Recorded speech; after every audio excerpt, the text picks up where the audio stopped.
Today's March 25th, 2019, and this is episode 83 of PlaneSavers.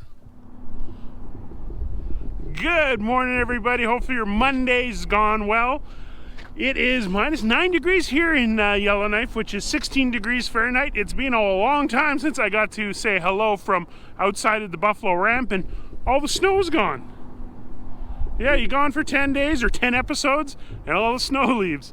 Oh, so, actually today, I got lots to do, folks. I got to catch up on work, whole bunch of stuff, but I got a lot of content for you guys. I got a lot of mail. My whole office is just full of mail, so I'm going to have to open all that. But right now, as I get back to work, I'm going to send you down to the States to a DC-3 pilot named Jim, who sent us a really cool video, and hope you guys go check this out right now. Okay, well, this is for you, Mikey. I'm Jim from Peachtree City, Georgia, and I am with Phil Clark from the UK. And we don't miss an episode. We're big fans of PlaneSavers, and we are out flying the Candler Field Express today. We are on a 2,400-foot strip at Williamson, Georgia, Peach State Airport. We've landed here to have dinner at Barnstormer's Grill and take a video for you. So we just want you to know that we appreciate what you're doing and we watch all your episodes. And take care and get that plane flying. We're rooting for you, all right? Good luck. Take care. Bye. Bye. Bye, kids. Wave bye to Mikey. All right. Well, thank you, Jim, for sending that video. That's very cool. And I just seen that you actually sent a bigger video, which is 2 gigabytes, which I'm downloading now. But now I'm going to take a few seconds here and open up all the mail that people have sent me. And while I get everything open, I'm going to send you off to Australia to meet Martin, who found a DC-3 you can actually drink beer in. So check this out. It's very short, but check it out. Yeah, g'day Mikey and the PlaneSavers crew. I'm just here at Moree at the Emeroo Tavern next to their very own C-47. So this plane was landed here in Moree before it was taxied across what's now a housing development behind me and then set up at the pub here on display. Okay, so I guess I will definitely have to add Australia's DC-3 bar to the list. Yeah, if anybody's in that area, head down there, have a beer, send me a picture having a beer with the DC-3. That would be so cool. Can't do that at work, but you never know. Maybe one day. Okay, so Jim sent another video, like I said earlier, 2 gigabytes. It's going to be like 2 hours of download here in Yellowknife.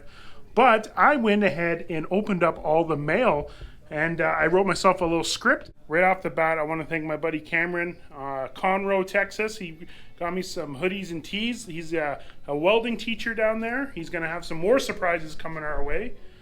Mark from Houston, Texas, sent us the That's All Brother patch. Bernie from Dewey, Arizona, sent us some very cool vintage postage, which is very, very cool. Roger, Tombstone, Arizona, sent a very generous donation. Phil, Chico, California, sent the PBY DVD, which is super cool. Can't wait to check that out.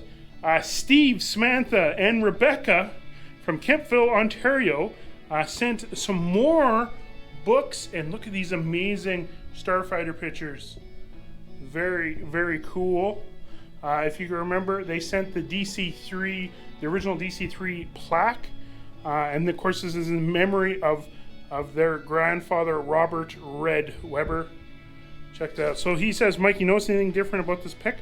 Yeah, we got 701, 2, 3, 4, 5. All the starfighters in the row. Very cool. Colin, Cambridge, Ontario, sent the Dakota patch. D. Soulard from Zephyr Hills, Florida, sent all the rest of these patches. Check it out. These are very cool. I like this Dumbo one here. Very, very, very cool. Okay, next page. Hardly from Squim, Washington, sent a very generous donation in honor of the BC Beamers. So BC Beamers. Our buddy James in Anderson, Indiana, sent a donation and some nose art drawings. Thank you. I got all the stuff over there, all the letters Jim from Gayton, Georgia, sent this awesome Super DC-3 pick that a pilot gave him that retired off the 777s. So very cool Super DC-3 pick. Jean Pierre sent, this is it, folks. This is the 8mm footage of DTD flying. This is the only footage of DTD flying in the world. So we have it now. We're going to hopefully get that digitized. We got Vincent, our buddy Vincent, PlaneSavers foam board edition. He sent us some foam board blueprints. I already have those in my office. PlaneSavers East Coast, Danny sent all these awesome books. So thank you, Danny. Hopefully we can get some more footage from the museums down there. Jim from Kansas City sent us these awesome roaster, and that's the DC-3 that's at the coffee place. So anybody down there, definitely check it out. And then Paul, our buddy Paul in the UK, sent us this amazing DC-3 model. As you can see, he's imagining what DTD could be painted like if we did half Buffalo, half RAF. Very amazing detail on this. Thank you so much. It did survive the trip. So cool. Well, folks, hopefully I'm not missing anybody. This is, again, the most amazing. Thank you for sending me all this. I'm going to definitely have to set up a PlaneSavers museum just to put all you guys' stuff in. So, Dad, what do you think of the books?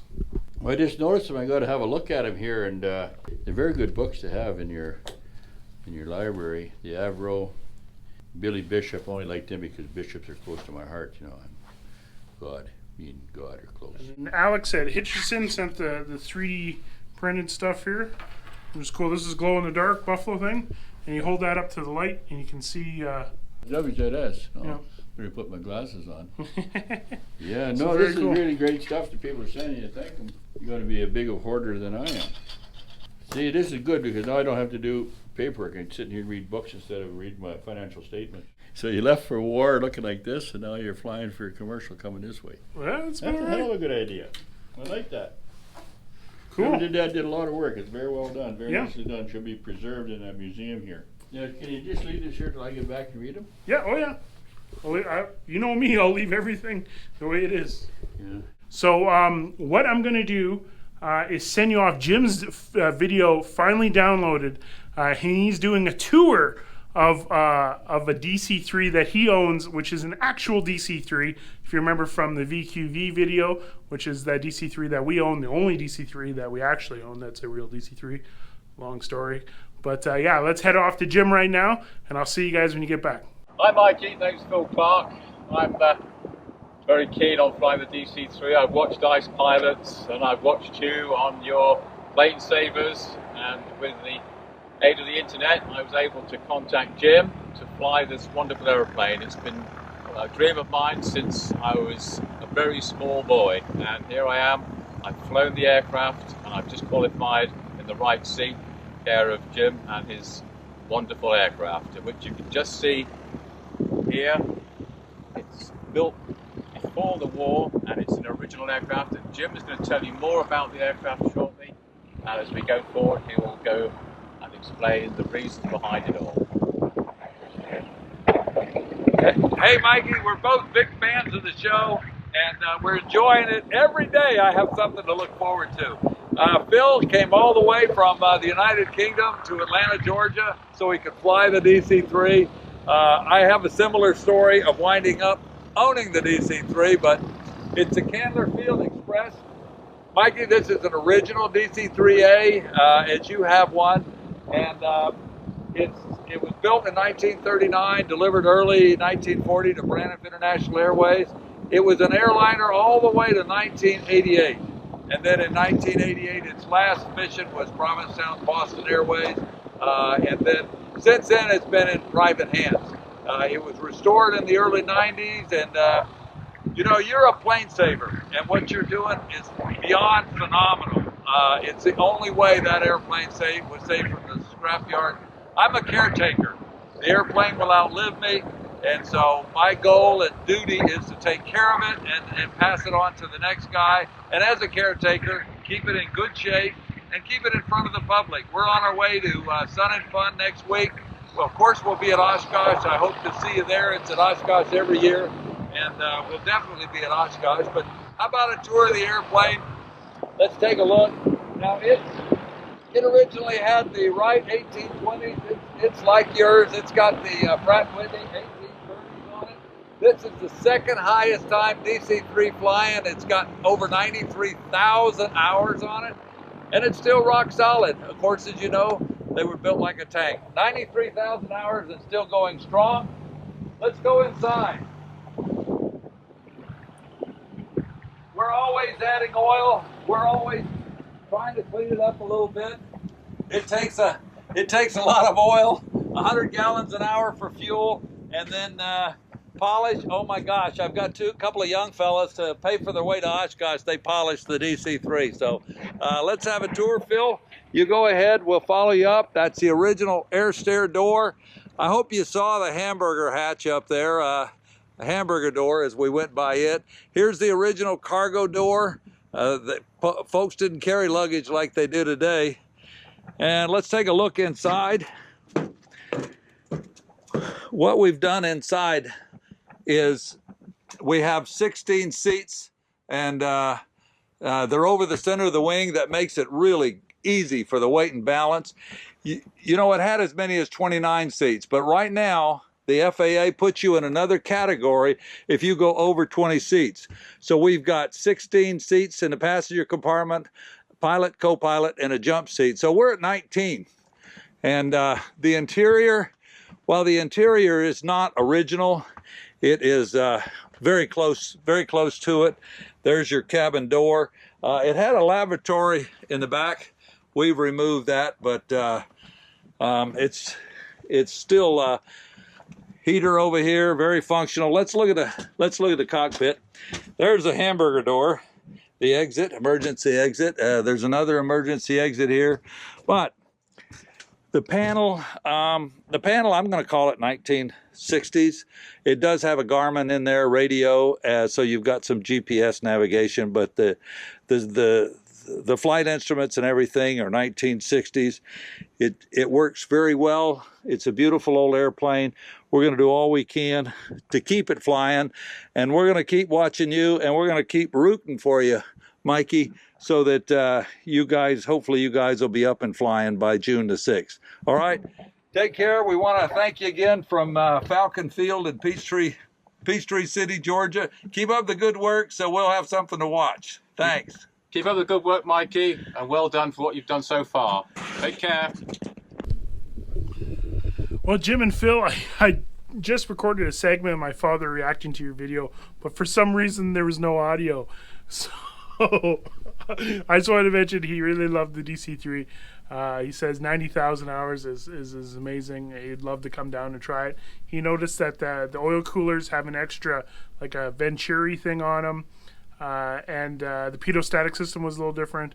And yeah, so that's why I love seeing different DC-3s, is seeing all the different mods in them. And yeah, so thank you for sending that footage. And actually, you're one of the rare airplanes, going back to my board here, that was built a DC-3 and then forever was a DC-3.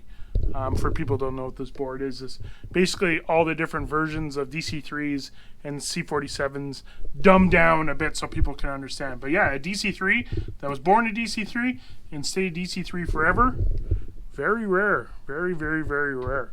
So, yeah, cool. Thank you very much for sharing that. And sorry again for the wrecked footage from my father, but you'll be seeing him in person in Oshkosh, and I can't wait. So I think, folks, I'm just going to end the episode there. I got a lot more stuff I got to go clean up. Thank you guys for all that cool stuff. Whew, today is one of those days. So thank you, and we'll see you in the next one. Cheers. Fly safe. Bye.